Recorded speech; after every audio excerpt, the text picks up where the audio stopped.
Live from WTVO Rockford and your home team. Eyewitness News at 5 starts now. A shooting on Michigan State University's campus leaves 3 students dead. Several Rockford area young people were there when the warning went out to take cover.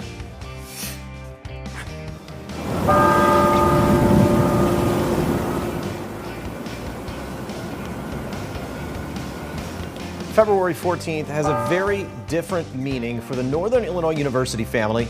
We're on campus as the school marks a somber anniversary just one day after the shooting at Michigan State.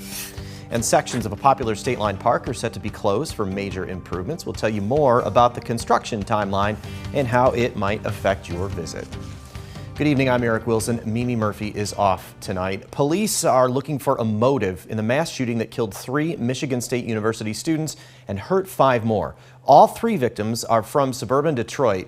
Police say the 43-year-old gunman pulled the trigger inside Berkey Hall, where students were attending classes. Then he went to the nearby student union and fired more shots. He shot and killed himself when police confronted him hours after the attack. Police say he had a note in his backpack containing threats against 2 schools in New Jersey. They add he has no apparent connection to the campus. His family says he had a history of mental illness and had spiraled since his mom died 2 years ago. Many students from the State Line go to Michigan State. Jess Lipson talked with a few who were on campus during the shooting. Jess, what was that like? They must have been terrified. Well, Eric, they told me it was just a regular day at Michigan State that quickly changed for them after 8 last night. It wasn't easy, but they sprang into action, trying not to think about the danger. I'm worried about your safety. You don't have time to cry. You just have time to do what you have to do to protect yourself. Caitlin Weitzel, Shannon Driscoll, and Will Thiede are all Michigan State students who are from the State Line. Weitzel says she's still in shock after hiding in her Michigan State dorm room while an active shooter roamed the campus. Finally, we were like, should we barricade the door? So we slid our dresser in front of the door, and I have one of those locks, secondary lock, like for hotels. And so it was just like super eerie, and you didn't know what was going to happen. So you're just kind of like hoping for the best and just like waiting and praying. Those prayers answered for Weitzel, who survived the ordeal. 3 others on campus did not. The university sent out a notification that read, "Hide, run, fight," a message she says was simply not detailed enough. And with social media, especially like the Michigan State Snapchat story, and I was also listening to the scanner like through our headphones, because when they were telling us to shut our lights off and, you know, be as quiet as possible, turn your ringers off, I like put my headphones in because that was our only way of like being updated in the moment. Weitzel and her friends are now on their way home. Classes are canceled through Friday. The 3 students say they will now walk to class in fear. The last thing you want to think about is, should I not leave my dorm today? Am I going to be unsafe? Is something like this going to happen again? I think this will change me as a person. All 3 students are grateful for loved ones and friends who have reached out. Will Thiede says many teachers from his former high school, Boylan Catholic, checked in on him. Eric? Scary moments for them. Thanks for sharing their story, Jess. As the nation reacts to this school shooting, violence is still fresh for the Northern Illinois University community 15 years later. February 14th, 2008, a gunman killed 5 people and hurt nearly 24 others on NIU's DeKalb campus. He also shot and killed himself. 20-year-old Catalina Garcia, 20-year-old Daniel Parmenter, 19-year-old Ryan Mace, 32-year-old Juliana Gahant, and 20-year-old Gail Dubowski died in the shooting. At 3:06 this afternoon, the bells on campus rang out 5 times to remember those 5 victims. 2 survivors from the shooting revisited that attack. Very somber, but it's also nice to see some faces again that you haven't seen in a while. People that went through the same thing that we did. Parents that lost their kids. I know they got that bond that we all share. Since the shooting, NIU has set up several Forward Together Forward scholarships to help honor those who died. 5 years ago, another deadly school shooting took place in Parkland, Florida. In 2018, a gunman opened fire inside Marjorie Stoneman Douglas High School. 14 students and 3 staff members died. The gunman pleaded guilty and got life in prison. Since the shooting, many of the victims' relatives have been fighting for tougher gun laws. Earlier today, President Biden vowed to continue that effort. We have to do something to stop gun violence ripping apart our communities. We took a big step toward passing the most significant bipartisan gun legislation in 30 years. Ghost guns and other things, background checks, but there's a lot more work to do. And I'm committing to getting it done with all of you. There's no rationale for assault weapons like the one used in Parkland and magazines that hold 50 bullets. Rockford State Park is getting a bit of a makeover. The $90,000 construction project starts today. A portion of the main road loop is now closed. That project includes road and parking lot improvements, as well as new bike lanes, disabled access for the new kids' fishing pond. The eastern half of the park from Bayview picnic area to the campground is expected to be closed through October. The bridge over the tollway to Olson Beach will also be shut down, but you can get to that beach by using the Harlem Road entrance. The sole winner of the $2 billion Powerball jackpot back in November has finally come forward. Under California lottery rules, the winner's name must be made public. That person is Edwin Castro. He did not show up for the announcement and is not granting interviews.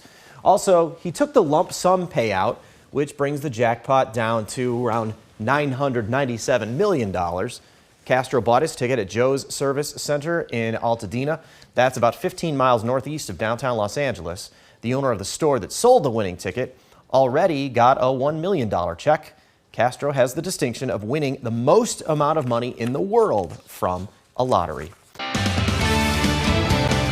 Of course, love is in the air all over the area because it's Valentine's Day. Nikel Delgado tagged along for a very special singing message. Nikel, how'd it go? Eric, it was great. And in the spirit of love, Rockford Barbershop Chorus has over 15 different places to surprise people with a Valentine's Day telegram with chocolates and a rose before the end of the day. But they also got their own little surprise.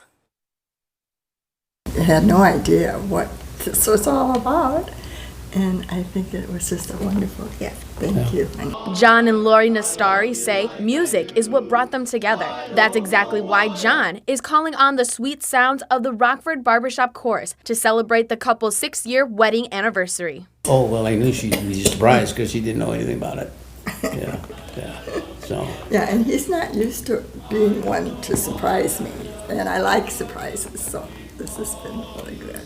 Rockford Barbershop Chorus has been doing performances like these surprise Valentine's Day telegrams for 75 years and say the best part is experiencing the reactions. This year, the chorus has a surprise of their own. Would you like guys here, us do a number for you? Oh, absolutely. Absolutely. Okay.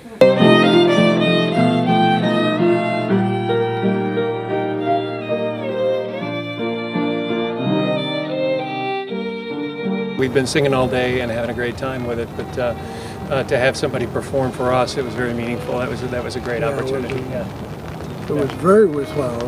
We've been doing this for a number of years. It's the first time we've ever had somebody perform for us. The Nastaris say we should spread the love all year around, not just on Valentine's Day. It's what we need today is love. With all that's going on in our world, the crises and one thing after another, to focus on love and its meaning and what it can do means everything. It's really our only hope. The Rockford Barbershop Chorus tells me they are always welcoming newcomers. If you would like to be a part of the Barbershop Chorus, give it a try. Then all the information is on this story at mystateline.com. Eric? Now, your first warned weather forecast from Chief Meteorologist Candace King. Well, you know, the morning started off dry, but our evening not going to end that way as we've got some rain showers moving in, some steadier rainfall coming down in a couple of spots, especially along and east of I-39. This will kind of drop visibility down for just a time here as some of those embedded heavier rain showers kind of work through, but this will last for the next couple of hours, kind of winding down a bit as we get closer to about 8 o'clock tonight, but we could see some additional showers work in through the overnight. Winds are really going to be the bigger story. Already winds are gusting 25 miles per hour, but our wind speeds are actually going going to increase 35-mile-per-hour wind gusts, and then overnight into tomorrow, 40-mile-per-hour wind gusts will be possible. All of this tied into an area of low pressure that is now moving into northwest Missouri. That is going to pass to the northwest of us, so it keeps us on the warmer side of things. So temperatures tonight will actually be a little more mild, but they will fall during the day behind a couple cold fronts that come through during our Wednesday morning and afternoon. Next low pressure system, this one going to give us a little more winter weather potential here as we get closer towards Thursday.